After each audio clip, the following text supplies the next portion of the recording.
25 তারিখে ইনশাআল্লাহ আপনাদের দয়া আল্লাহর রহমতে আমি দেশে ফিরে যাব। সকলের কাছে দোয়া চেয়ে যাচ্ছি, আপনারা দয়া করে দোয়া করবেন, দেশনেত্রী খালেদা জিয়ার জন্য দোয়া করবেন।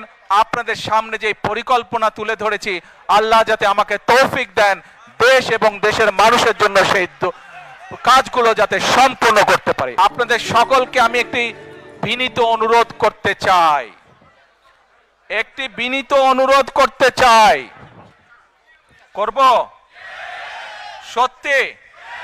আচ্ছা, কি সেই বিনীত অনুরোধ? প্রিয় ভাই বোনেরা, আপনাদের সাথে আমি 18 বছর ছিলাম, বিভিন্ন সময়ে বিভিন্ন অনুষ্ঠানে অনেক মানুষের সাথে দেখা হয়েছে, আপনাদের সাথে বহু স্মৃতি আমার রয়ে গিয়েছে, আপনাদের সাথে বহু দুঃখ কষ্ট আমি শেয়ার করেছি।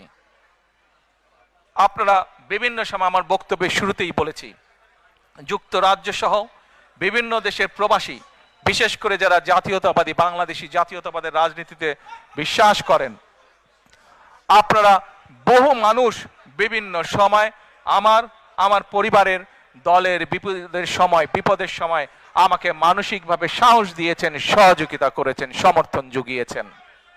আজকে বিশেষ করে লন্ডনে যারা আছেন, বিশেষ করে তোমরা যারা ইয়াং আছো, ছবি তোলার জন্য পাগল হয়ে যাচ্ছ, প্রত্যেকের কাছে আমার একটি অনুরোধ, 25 তারিখে ইনশাআল্লাহ আপনাদের দয়া আল্লাহর রহমতে আমি দেশে ফিরে যাব। কিন্তু এখানে উপস্থিত, এই ঘরে উপস্থিত প্রত্যেকটি মানুষের কাছে আমার অনুরোধ, দয়া করে কেউ আপনারা এয়ারপোর্টে সেদিন যাবেন না,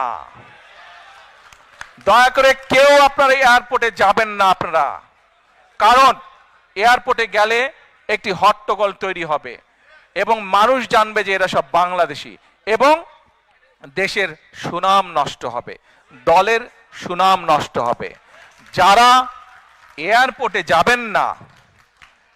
সেদিন এয়ারপোর্টে যাবেন না, আমার আজকের এই অনুরোধ যারা রাখবেন, আমি ধরে নিব তারা দল এবং সর্বোপরি দেশের সম্মানের প্রতি মর্যাদা রাখবেন। আর আমার মানা করা সত্ত্বেও, আমার অনুরোধ করার পরেও যারা যাবেন, আমি ধরে নিতে বাধ্য হব যারা ব্যক্তিগত স্বার্থের জন্য সেখানে গিয়েছেন। কাজেই আপনাদের কাছে বিনীত অনুরোধ রেখে আমার বক্তব্য শেষ করছি। সেই 1.5 মিনিটের ভিডিওটির দেখার অনুরোধ করছি। প্রিয় ভাই বোনেরা, সকলের কাছে দোয়া চেয়ে যাচ্ছি, আপনারা দয়া করে দোয়া করবেন, দেশনেত্রী খালেদা জিয়ার জন্য দোয়া করবেন। আপনাদের সামনে যে পরিকল্পনা তুলে ধরেছি, আল্লাহ যাতে আমাকে তৌফিক দেন দেশ এবং দেশের মানুষের জন্য সেই কাজগুলো যাতে সম্পূর্ণ করতে পারি। আল্লাহ হাফেজ। বাংলাদেশ জিন্দাবাদ, বাংলাদেশ জাতীয়তাবাদী দল জিন্দাবাদ।